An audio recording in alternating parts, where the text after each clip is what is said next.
Commuter Rail in New Hampshire, coming up in the Cloakroom.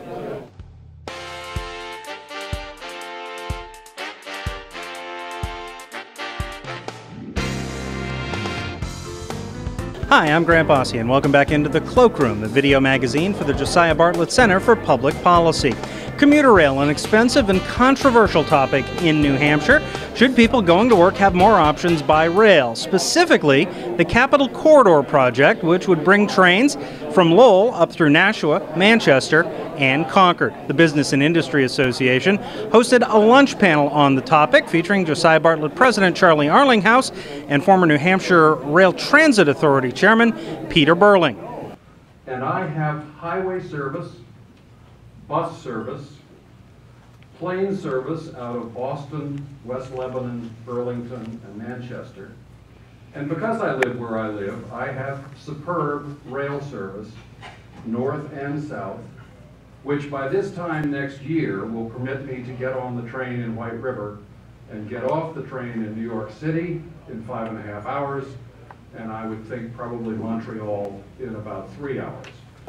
Arlinghaus says he loves trains, but they're just too expensive. And I think trains are wonderful and exciting, and there's a romanticism about them which I love. And I would love for them to be affordable, and I would love for them to be a useful transportation option for New Hampshire, but they're not.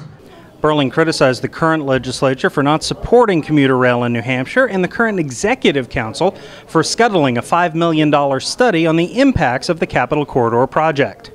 They forced us to look at because of the constructs of the federal funding going all the way from Lowell to Nashua to Manchester to Concord. If they wanted to look at this piecemeal and do it a little more sensibly with much less cost, I think the council would have absolutely been for it. But the fact is, a Capital Corridor project probably is not going to come to a fruition anytime soon in the next 10 or 20 years. If and when it did come, the chances are we'd have to go and do the study again. So why waste $5 million of taxpayers' money on a project that just isn't feasible right now for the state of New Hampshire? The Capital Corridor project costs $300 million in capital investment. And no one is suggesting that any of that money is going to be recovered. In the project, we can scale that project down and to do a lesser version of it. The last number I saw, I'm doing a Nashua version of that, was something like $60 million, although that number is 4 or 5 years old. But it's money we don't have. Keep in mind that we live in a state of New Hampshire where the amount of money we have bonded, general obligation debt of the state of New Hampshire, has increased from just over $600 million to just over $900 million in 4 years' time, from 07 to 11.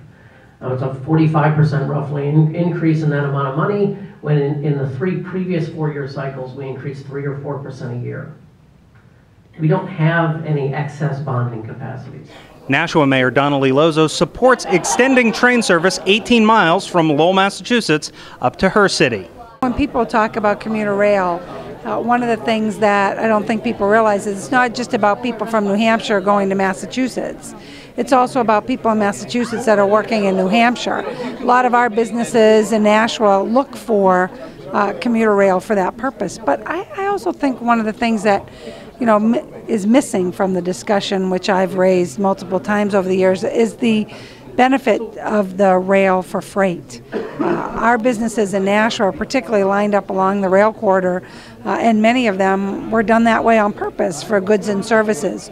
So this improvement to rail is really about commuter and freight, economic development and passengers. It's a lot of different things. The Capital Corridor project would cost an approximate $300 million just to get the trains rolling all the way up to Concord, New Hampshire, and additional taxpayer subsidies each and every year after that. I'm Grant Bosse. Thanks for joining us in the Cloakroom.